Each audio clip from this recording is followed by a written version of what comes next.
श्री कृष्ण कहते हैं कि जो नसीब में लिखा है वह हर हाल में मिलेगा। भाग्य की रेखाएं कभी सीधे नहीं चलती, वे उबड़ खाबड़ रास्तों से होकर गुजरती हैं, जहां हर मोड़ पर परीक्षा होती है और हर कदम पर धैर्य की आवश्यकता होती है। जब तुम सोचते हो कि सब कुछ समाप्त हो गया, तभी एक नई शुरुआत तुम्हारे सामने आती है। यही जीवन की सबसे बड़ी सच्चाई है। जो तुम्हारे लिए तय हुआ है उसे कोई छीन नहीं सकता। चाहे समय विपरीत हो, राह में कांटे बिछे हों या समस्त संसार तुम्हारे विरुद्ध खड़ा हो जाए, जो तुम्हारा है वह तुम तक पहुंचकर ही रहेगा। तुम्हारी मेहनत, तुम्हारा धैर्य और तुम्हारा विश्वास, यह सब उस तय नियति को पूरा करने के मार्ग बनाते हैं।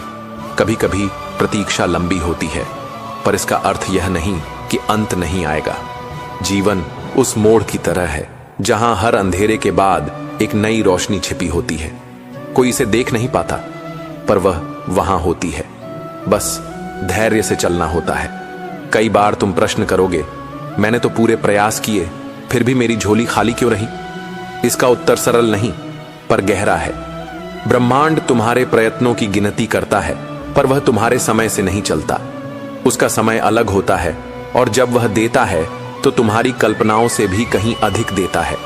जो तुम्हारे भाग्य में लिखा है वह हर परिस्थिति में तुम तक पहुंचेगा। भले ही पूरी दुनिया उसे तुमसे दूर करने की कोशिश करे, कोई ताकत तुम्हारे भाग्य को बदल नहीं सकती। हाँ, कर्म जरूर उस दिशा को मोड़ सकते हैं, परंतु वह भी तब जब तुम स्थिर चित्त होकर बिना किसी अपेक्षा के समर्पण से कर्म करते रहो। कभी कभी कोई चीज देर से मिलती है तो उसकी कीमत बढ़ जाती है, और जब नियति कुछ रोक लेती है तो समझो कि या तो वह चीज अभी तुम्हारे लिए उचित नहीं है, या तुम्हारे लिए कुछ और बेहतर रास्ते पर भेजा जा रहा है। यह मत सोचो कि तुम्हारा भाग्य सो रहा है, वह हर पल जाग रहा है।